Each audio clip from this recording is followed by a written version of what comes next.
Hi. So yeah, I switched to Zoom today, so we can.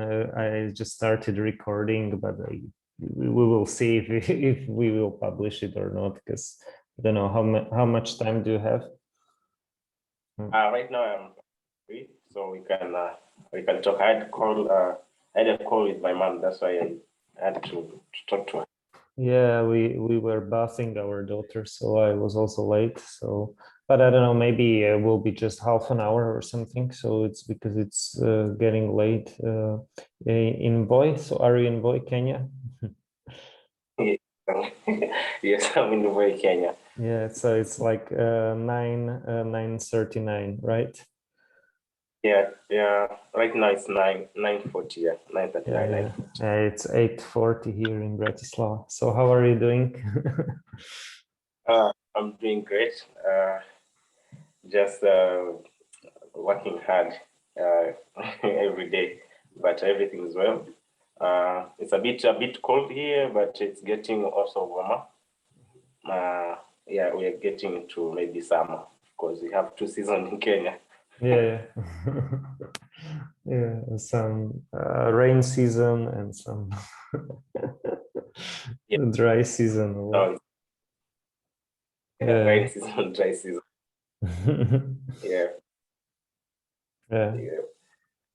Yeah, for us, summer ended, so it's like now the sun sets sooner and sooner, and it's getting a bit cold already. So it was like extremely hot 2 weeks ago. Now it's got cold again a little bit, but it's still, we can wear shorts and shirts, but maybe have some, yeah, like some kind of jacket or something with it. Yeah. Yeah, so like I talked to one friend, maybe Mary, for maybe for the next week she could join us, or what? This guy Matej about that Polkadot thing, he didn't reply yet, so I'll see what's up with our guests or how to call them. But maybe next week we could also get Leah to talk. But I was thinking maybe you could tell us or tell me shortly again about that Voi Technopolis or Voi kind of smart city plan, like you were working on a website. Maybe you can tell me the name of the website, and like and also you were working with some people who want to build like a smart city in Voi or around Voi for some years, maybe more than 10 years or something. So it's like a long-term plan. Uh, uh, yeah. This is like a community diaspora Kenyans who are said in different countries who are in diaspora, say in US, Europe, Asia. So they decided to come together and come up with a project that they give back to their home. I mean, that is to their home countries, that is in Kenya. So they thought like there's a little bit of unemployment rate in Kenya. It's going up 56% right now, and they thought it's good. They come up with a project that is that will create job opportunities for the people who are at home, but also advance the education system in Kenya through the university, but also improve and advance also the medical sector, therapeutic, industry. So that's what that's the main idea. So they have 9 areas that they're tackling. I'll say say 6. So they have like a town plan, which is have which is a 3,000 acres plan, and they're planning to create like say a home of 90,000 residents in that town. Yeah, they also have a university plan. So this plan is to advance education to be applied in the progressive development of Kenya and contribute to the world. To the world development and sustenance. And then they also have a plan of residents. So they have like 30,000 residents also like they'll create, say, home. So the investors can develop, anybody can become a developer, house developer, that is. So there's some amount of units that you can take, for example, up to 4 units. So you can build your own house there, and you can decide to rent it later or come from wherever you are and come and settle in Kenya. They also have like hospital plan. That is, they want to come up with a big hospital, maybe not in East Africa yet, but they want to come up with an hospital that they can also manufacture their own medicine, or say like vaccine. In fact, the bigger goal was to hurry up also to start the manufacturing of COVID-19 vaccines and all that. The other plan was SME plan. So there's not any town which can grow without, say, businesses around it.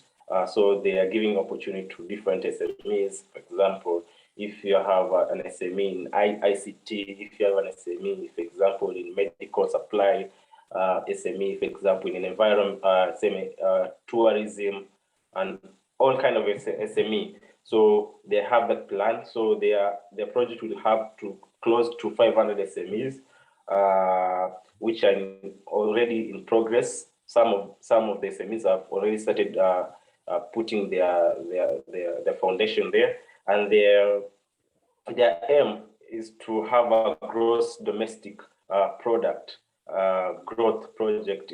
For example, in the next 5 years, they want the town to have grown to 20 billion GDP. So that's their plan. Kenyan shillings. Yeah, Kenya. Mm-hmm. Okay, and so it should be like close to Voi, something like in the neighborhood of Voi in town now, or? Yes. I forgot to mention that. So yeah, this town is located in Taita Taveta, nearby Voi town. Just a few kilometers, say around 15 kilometers from main town to the site where they want to establish the smart town. So yeah, so it's a smart town. They want to make it a smart town whereby, like, also in terms of data center, people can store their data, for example, within, instead of buying, say, cloud from different companies in outside the country, but have their own servers in that area, but also make the towns also green. Yeah, because that's another sector. They're looking to make a green city. So they are planning to invest in also solar and renewable energy, not to use to produce carbon dioxide or pollute the environment anymore. So they're trying to make the city as clean and as smart as possible. Okay, and so this is this diaspora town. So what is the name of the project exactly? Like, if you want to Google it, or if one wants to. They're called Diaspora University Town. Diaspora University Town. Yes, so University Town. So if you Google that, you'll get it. You get it, the information of the project. So it's the core plan is the university. That's why it's like a university town. So they started they wanted to establish a university, but through the university they grow to a smart city. So yeah. So so far they wanted also to come up. They're also growing their own bank. Their own bank, because the remittance of diaspora Kenyans, all people Kenyans from diaspora to Kenya is around 30 billion Kenyan shillings every month. So their plan is also to tap that money to the project. So it circulates through their bank instead of, and most of that money normally goes to charity, say in different places, or to home families, people in the at home, say in Kenya. So instead of this money going to charity, it can be channeled through the bank and it can be invested and also generate some interest and also create more job opportunity. So that is their goal, and their goal also is to create as many jobs as possible, so that they can help also eradicate unemployment rate in Kenya. Yeah, so and the name is like Diaspora University Town, so it's like DUT.OR.KE, like Kenya, yeah. So DUT.OR.KE,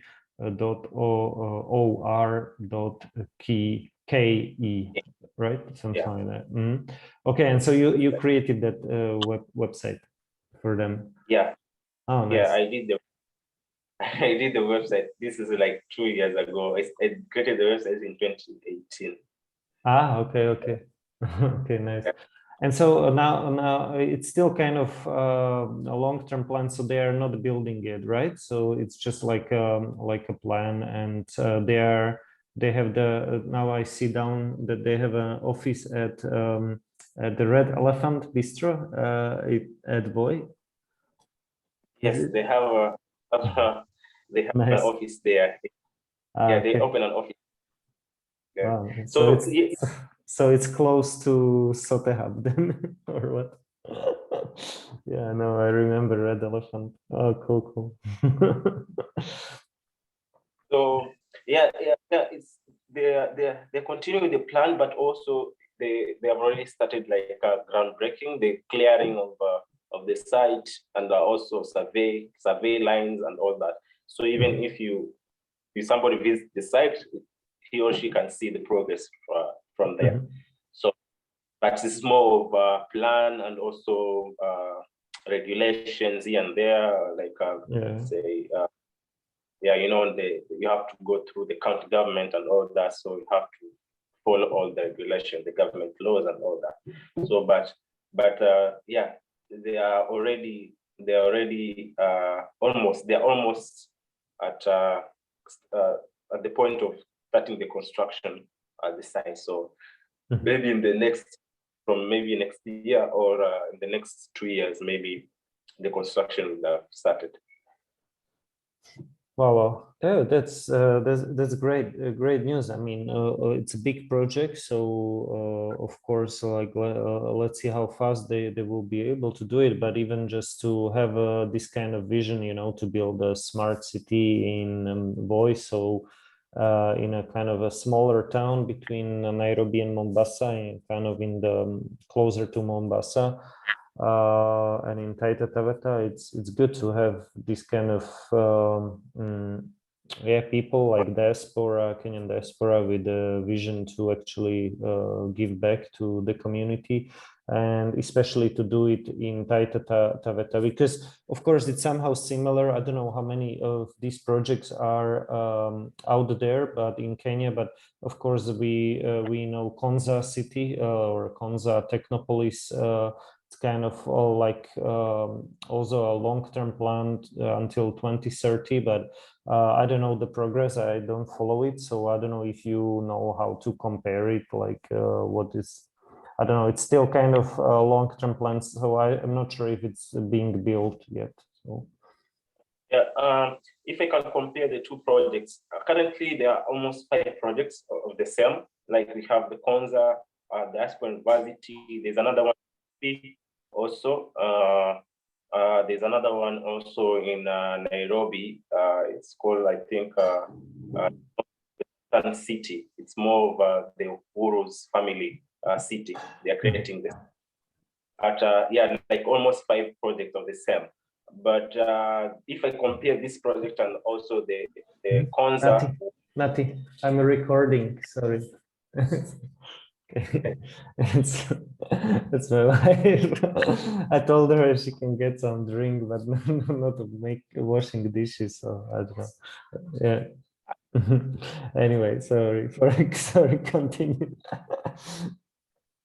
So if I can compare the two, the Konza and the Diaspora University Town project, like Konza City is funded by the taxpayer money. That is people through it's funded through taxpayer money, and it has taken a long time to implement the plan because it's being handled by the government, and they didn't have the know-how. So they spent a lot of money contracting different companies from outside the country to come up with the master plan on how to implement the Konza city, which took them a lot of money and a lot of time, because since 2006, I guess, even more, maybe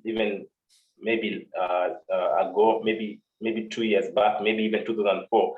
So, and until now, it's when now they started the groundbreaking, that is 2020, which they decided to focus more into starting with in IT, that is more of tech stuff. They started with the data center first. That's the first building, so that they can now progress with the other development. So if I compare with this one took a lot of short time because they know what they wanted. They had the plan. Diaspora University Town. They already created the plan, and of course the thing that has delayed it is only the government, the county government. You know, in everything have to follow all the laws and all that. So that is what has delayed the project. But if it was not that, the project would have already been already set up right now, because it is like a private project, not a government-owned project. So it's very fast to implement a private project than a government one. It's true. It's true. Okay, that's an important difference. So one is like a government, like initiative for 2030, Vision 2030, and another one is like a diaspora initiative. Okay, yeah, I mean, it's actually great. Of course, this is very challenging to build like a startup city or something like that, like a brand new city.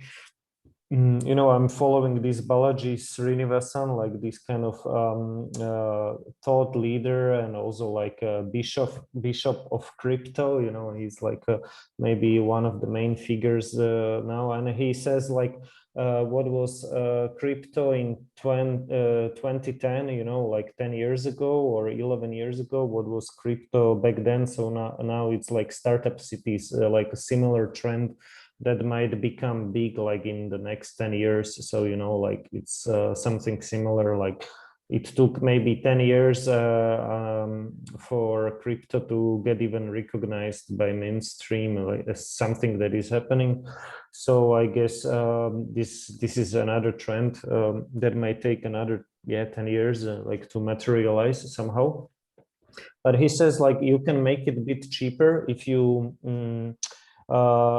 first build an online community, you know, like you have like a good online community, even like a virtual world kind of a VR, you know, like a virtual reality, or you have some online communities that meet online through Zoom, and then you can even build architecture like in VR. So it's like much cheaper because you don't need permission, you know, to build in virtual reality. And then maybe once you decide and you try it in VR, I mean, it sounds like science fiction, but I think maybe it will be possible in the next couple of years. You know, once you try it in VR and you try to live together with your neighbors, like in a virtual reality, then basically, once you have the community, like the diaspora community built online, first, then you can make like a printout, you know, so you, for example, you settle in this area if the local county government is like welcoming you or something. So it's just like, you know, you can purchase some container, like shipping containers or something, or like you just build maybe something quickly, just like some kind of like a music festival kind of style, you know, like a Burning Man or whatever, and you just try like first, you know, it's like a LARPing, like a live action real play. So it's just like you are just playing around. So like and then maybe sooner it's, you know, sooner or later you kind of, if people like it and it's sticky and more people get interested, so it can kind of like this is how maybe this is one way how to build it. And of course, another way it's you have an existing city, but you have like a mayor or a county governor or someone who is like pro tech, like pro startups, pro tech, pro even pro crypto maybe in the future or something like that. So that's another way. And well, I wrote like an article like long time ago. So it was called like something between charter schools and charter cities. And it's the idea is like to build something like charter communities. And so something like a small scale, so something like a Sote Hub kind of scale, maybe bigger, but like, you know, you build like first some meetups, some communities like in a real life, like something between schools and some bigger towns. So you, for example, you have some like something between maybe Sote Hub and boarding schools or something like that, you know, like, so you have like some bunch of houses or maybe one street where your friends live, and so this can become like like a campus, yeah, so something like a university campus. So but for people who are not university students but who are like university of life students, you know, it can be older or younger, but maybe of course like yeah, it can be like 18 to whatever 50 60 years, but the people who are like pro technology or something like that. So yeah, I mean that's one way, but there are many ways like this. So but yeah, like both the Konza and the Diaspora University Town, so DUT, that's, I think that's very bold vision. Yeah, so I think but it takes time. So but this is just like a comment, it's not my idea about this building it virtual first. You can have also like a crypto alignment, so meaning like, for example, you can on Algoland, there is this Brixton pound. So it's a long time ago. They built like a local kind of token, like a currency, but it's just like a voucher to spend locally. So it's called Brixton pound in the UK. And they recently launched on Algoland, I think. So they switched to crypto very recently. I don't know how it's going. So, but it's like it's called like a local currency project or something like that. So, but that's like maybe one idea. You would buy like a token in that city, startup city. So, but it can be even existing city like Voi, you know, but you buy like some kind of token and you hodl it, you know, so you hold it like yeah, you believe in this vision, so you're committed and you are hodling it for like, I don't know, for a couple of years, you know, and buying more and more of that coin to prove your commitment somehow or something like that. But this is again this it's just a concept, but maybe in a couple of years or 10 years it might be possible to do such thing. I mean, it's possible even today, but it will take some time. And Balaji Srinivasan is writing about it. So, but the idea about charter communities, it's like my idea, like independent of this, but this is everything is quite similar. So, yeah. Yeah, it's quite similar because I think also they started. If you go to, I think, I don't know if in the about they have written it, but they started as a community, as a small community in diaspora, like a few Kenyans. So they used to meet every say like it was like a meetup every week. They used to discuss their own things in diaspora, but they reach a point where they started thinking like what can we do also, or to give back to our community, or to give back at home, but also like it's a future investment for some return.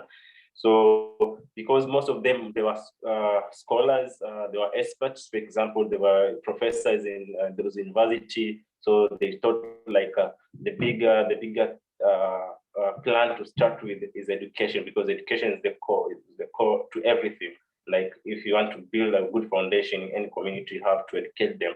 So that's why they started, like we say, the university first, And then, so they used to have a lot of online meeting. Even until now, they normally have every week meetings, Zoom meetings, like discussing their progress and also welcoming new investors or anybody who is interested to join the project. So every after 2 weeks, it's like two times in a month. So after 2 weeks, they normally have a meeting, a brief meeting, 1 hour meeting, explaining the progress of the project, explaining the project to the new members who are joining, so that they can understand what is going on. And and of course, they can start putting investment in terms of, they have 2 products. So like the housing, like say housing product that is they call it TIDA, townhouse investment development agreement. So you sign that agreement, like if you want to have those units, you want to construct to build your units. Or the second product is the medical product, the biotechnology. So they want, if you want to invest shares in biotechnology, so that you can help in establishing now the medical plant or the medical hospital. So you can buy shares either in medical, or you can buy the 4 units. You can start building your own house, but also have the third product, which is the banking. So you can become an investor in terms of you can buy shares through their bank. So the microfinance, right now they're at the microfinance level, but they're looking forward to advance into banking level. So you can buy shares. One share is around 100 Kenyan shillings, so it's like $1. So you can buy as much as possible. So you can become an investor in those 3 products. Okay. So, yeah, but they do have like online meeting every week, after 2 weeks, I mean. Oh, that sounds clever. Yeah. I mean, it's good to have these 3 products, and also they are planning for university, so that would be like a 4th product, right, or something like that. Yeah. Yeah, I mean, there's also one interesting idea, but okay, probably you can do it through shares, but also you could do it through crypto. But it's like you don't buy your own house, but you buy like a share in the city. So, and then you rent the house, but in a way that you know, like it kind of solves for the problem of NIMBYism, which is it's an abbreviation of not in my backyard. So it's like not in my backyard, so it's called NIMBY, like NIMBYism. And because, you know, some people, let's say, they build their houses, but then they don't want for neighbors to build a house next to them, because then they have their view is spoiled or something, you know. So it's called NIMBYism. But if you own a share in the whole city kind of project or smart city, then you want actually more neighbors to join, you know. It's like kind of solves for this like game theoretical problem.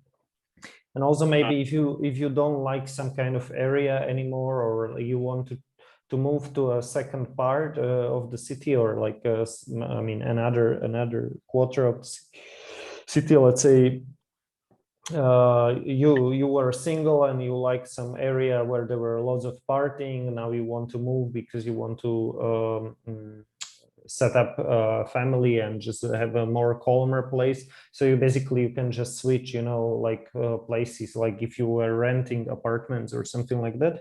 But you are not just a renter, but you are owner of the whole like city or something, you know, like the project. So it's just an idea, again, also from this Balaji Srinivasan. But I mean, it's just like, for me, it's interesting conceptually. I don't know if actually anyone built such a thing yet. So like such a concept. But it's one idea, you know. So for me, like when I'm daydreaming, so I can dream of like, you know, you have these structures made of shipping containers or something, and it's kind of like you can either move the container somewhere else, or you just switch the unit, you know. It's like a science fiction, but it's okay, you don't like it here, so you go there, and it's kind of similar, you know. So it's like digital nomadism, you know. So you can, or combined with minimalism, so you don't have to have so many possessions, you know, like, I don't know, all your books you have digital, like a Kindle or something. So, and you can switch places, and the next place where you go, it looks kind of similar to where you stayed. So it's like something between hotel and owning your own apartment or something like that. Yeah, but it's just an idea. But okay, so but this I think people should check out your the website you helped to build. So, but the project, and read more about it. So it's like Diaspora University Town. So if you Google it out and maybe add Kenya there, you will find the page. Also, maybe you can check Konza Technopolis, like the government level smart city. And then also I advise you to Google Balaji Srinivasan, and maybe startup cities. If you Google Balaji Srinivasan together with startup cities, you will find either his blog or his Twitter, and like read some good ideas. Yeah. So yeah, I think that was it. I don't know. Maybe we can just close with like some personal notes. How are you doing? How is the house continuing? Like you are building for a mom. So. Okay. Right now it's almost done. Just it's now they're doing flooring, now putting, say, the floor, but everything is complete. The roofing is done, and the plastering inside is done. The piping of the plumbing, wiring that is for the electricity is done. So yeah, I'm very proud because it's done. You're a big man now, building houses. Cool. Yeah, that's nice. Yeah, so yeah, so I'm happy that I've achieved that. Yeah, so the next thing is they said is to maybe move to now my own land. I just wanted to fence it, and then maybe start the construction maybe in 2 years, or maybe 1 or 2 years to come. I just want to give myself a break, then I can start the construction of that. Yeah. Cool. So yeah, that's it. But yeah, but there's also other projects I'm doing also with my friend. We wanted to through Rotary Club. So we wanted to come up with a project for the community. Like we wanted to plant trees around the hill, Boy Hill. The forest is the trees are not that much, so we wanted to increase the forest, but also we wanted to come up with a zip line, for example, because in Voi there's a little bit of recreational activities, so like a zip lines where some people can go and enjoy the view from the top there. So yeah, so that's like a major project right now I'm handling, and of course through I'm struggling also to set up, say, Tambo Foundation, my own foundation, whereby I focus on to providing leadership to young people. So yeah, okay. So it's just the same as Nelson Mandela Fellowship or Obama Fellowship, something like that. Cool. So it will be like a gift fellowship. I have just used my surname, Tambo Foundation. So I don't know the programs inside there. We can have a program name, but it's like just a foundation to say. So Mtambo, yeah. Mtambo Foundation. Yeah, I already set up the Facebook page, Facebook, Instagram. So it's just basic information there. Okay, that's nice. Yeah. Okay. Cool. You know, the summer ended here, so we need to get back to work and like less partying and holidays and this and that. So but I'm still on holidays until Sunday. Just 2 days of vacation. I mean, and we had a holiday yesterday, so it's like a national founding of Slovak Republic, or the day of Constitution or something like that. So it was yesterday. Yeah. So, but I'm slowly getting to work, back to work, meaning like it's no summertime, but we need to work also in the evenings, I guess, or just do some projects. So to still I don't know, also save up some money, but also I guess do some side projects like these kind of things that I'm interested in, like these podcasts, or I don't know how do we call this stuff. But I want to tell you that today I bought a coffee, actually, first time kind of with crypto, because I got, but it's available only in Europe, you know, but I got like the Coinbase card, you know, so it's like, so it was Nice. like, yeah, but it was, I know, I just don't have that much money there, but it's like, I bought a coffee, so it was nice, you know, like, it's like it's like a Visa card, you know, but it's like, yeah, so So it's that. So it's fun. coin or which coin? It was connected to Bitcoin, so Oh, yeah, yeah, it's like, and they don't have number there, just like my name, so it's on the back side there, it's the number. So for stupid people who like to take pictures of the card or show it somewhere, so the number of the card is on the back side.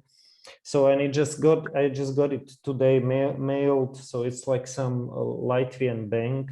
So it's like a partnership with some bank, but it's called the Coinbase Card. So, but it's kind of nice because you can, it's just connected to Coinbase. So yeah.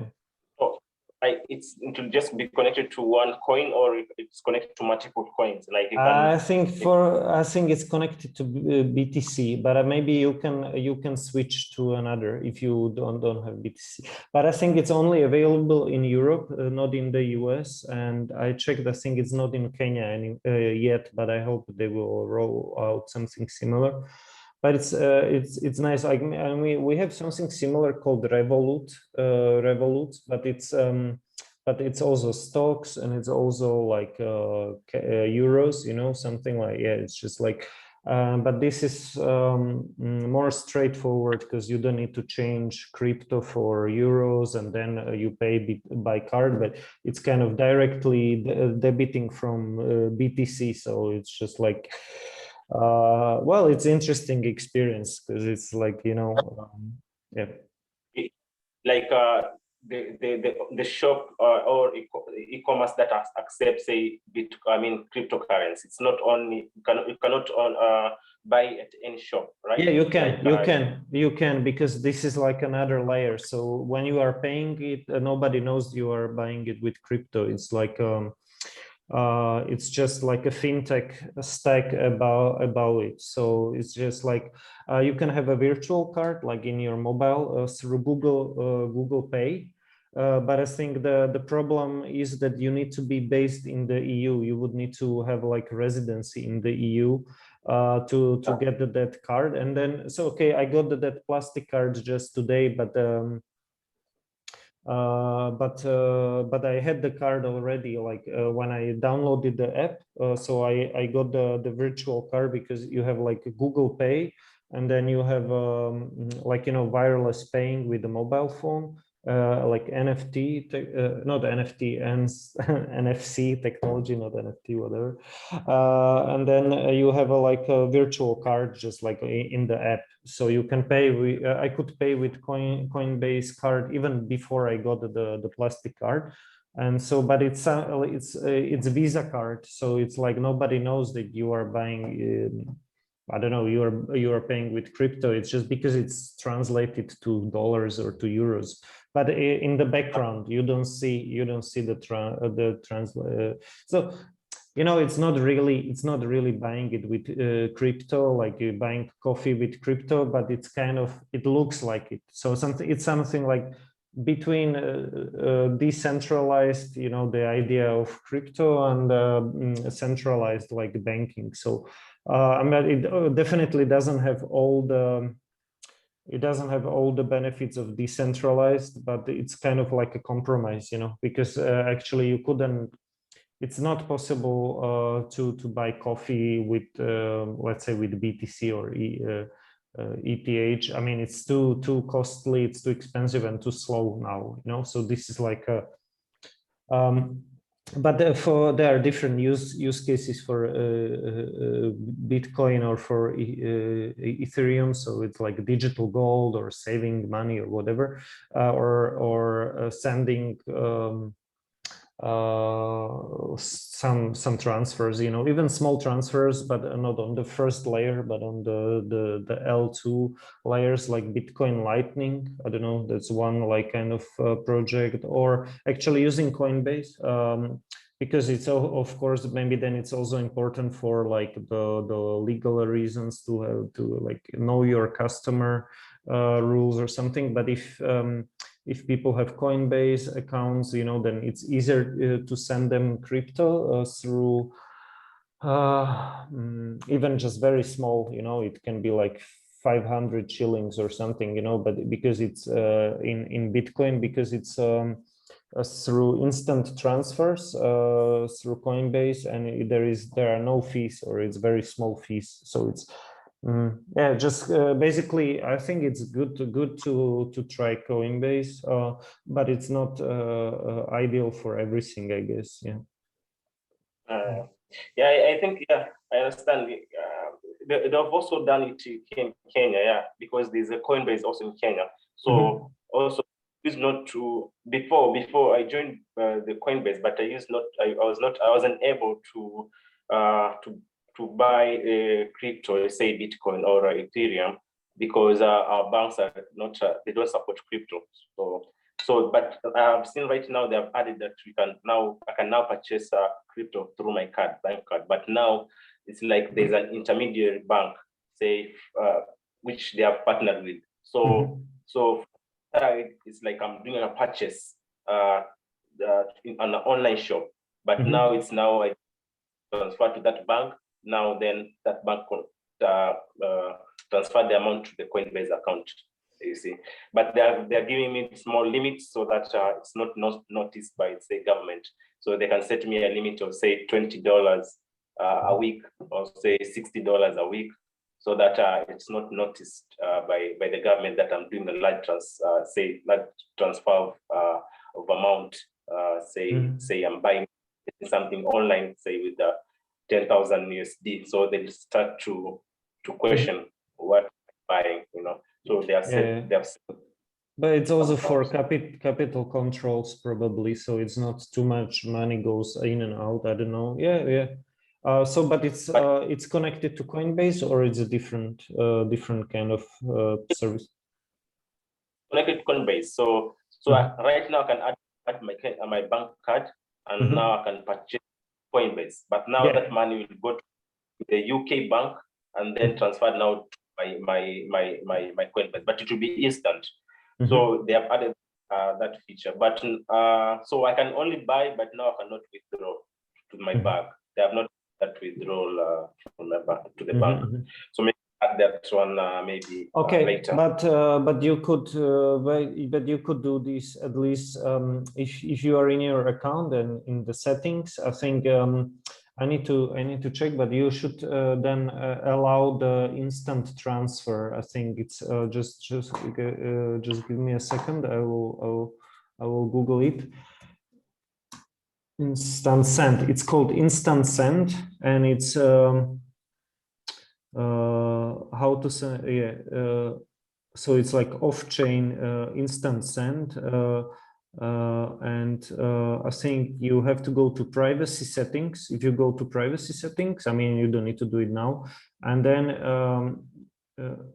You need to be, I think, verifiable or whatever, verified. But if you go to privacy settings, and then there is this option of instant send, and you just like click it or you toggle it, you know, like,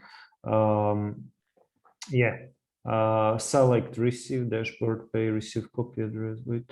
Yeah, and so, and it's, so it's in their instant send in their privacy settings, so opted into instant sends in privacy settings. So, and this is good because then you can receive and send like with almost no fees. It's quite good. No, so it's like another kind of way, because you can, okay, now you can buy, you can send. But if you would be able, but I don't know why it's now only in EU, it's not even in the US, but if you would get this like Visa card or something like that, you could also spend, you know, so you would have like a kind of user-friendly way how to use it, you know. Yeah, so, but I think it's available sadly only in Europe, but I hope maybe in the future it will be in Kenya as well. It should be.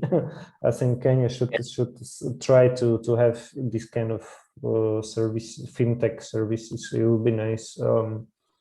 Yeah, connected with M-Pesa, you know, you don't need to even, you know, you could just like switch between M-Pesa and Coinbase or something like that. Yeah. Yeah, and M-Pesa, by the way, they also they're also launching their own virtual card. Yeah, Oh, nice. so it's like, yeah, so they're adding right now. They've really advanced. Actually, it's like they're moving to banking level, because right now you can send money even international, like to say more than 20 countries, but also like they have come up with their own app now.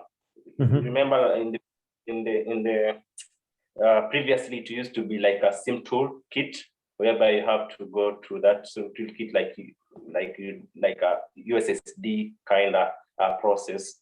But right now they have created their app, which is called M-Pesa. So in that app, you can see all your transactions that all you have been doing, the money you have transferred, how much you have spent per month, even in three months or 6 months, even a year. And also now they have come up with a virtual card. They have not launched it, but they're working on it. So probably like you can also like buy or purchase something online with their virtual card. So it's like the CVC expires in 30 minutes. So you can have the CVC like keyed into online, after 30 minutes it expires. So you have to put it again.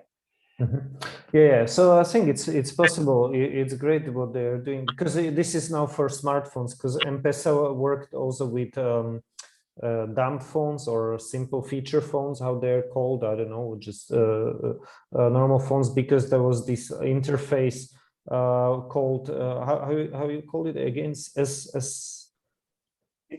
USSD? USSD, yeah, something like something between SMS and I don't know, something, yeah, like you could use M-Pesa on simple phones, or I don't know. So now they have a smartphone app, and maybe they could have a virtual card, like a banking license once, or I don't know what, and or partner with some bank, and then they could have like a Google Pay, you know, like on a smartphone with wireless and NFC.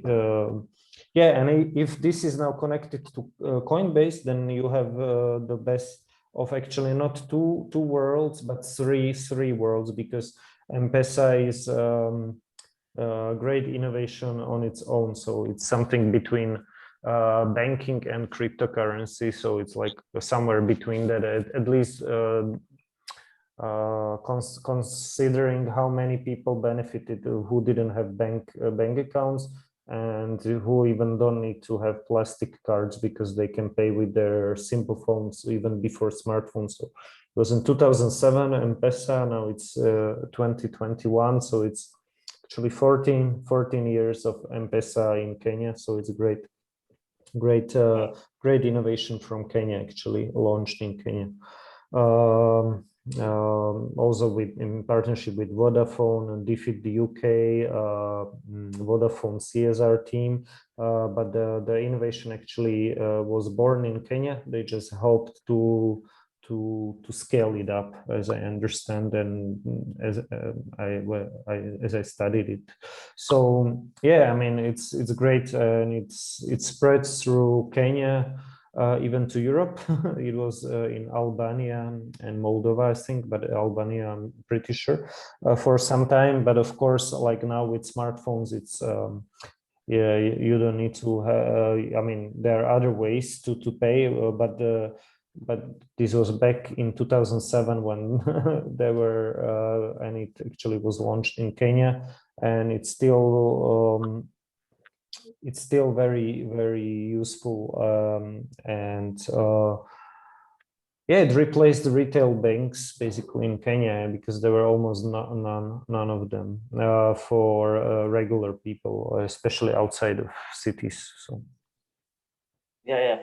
And right now, it's I can say they're really improved. They are really advancing, because right now with the app, you don't have to have the SIM in your phone.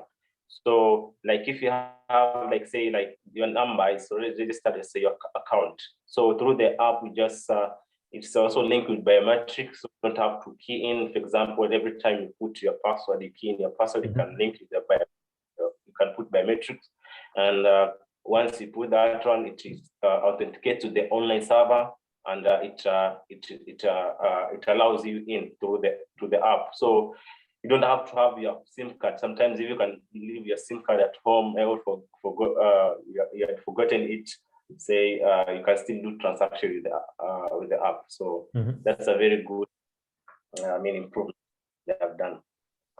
Cool. Okay, cool. So I think we discussed everything from Diaspora University Town to Coinbase and to M-Pesa now. So great talking to you, Gift. And I think it's actually quite late in your place. So I will, if you are okay, I will try to publish it maybe tomorrow or something, if you are okay with it. And just on this wisdom entrepreneurship or enterprising YouTube channel or something. And so we can then maybe try to get some other guests as well. So we are maybe 3 or 4 next time, and I'm looking forward to collaborating on some projects with you, but also on this kind of podcasting or discussions or competitions or what, I don't know. Okay, so take care and good luck with building the house for your mom. Thank you, Jakub, for your time and for always keeping in touch with me. I really appreciate that. So I'm looking forward also to work with you a lot in different projects, and maybe also more on the podcast. So yeah, thank you very much. Take care. Lala salama. Good night. Ciao.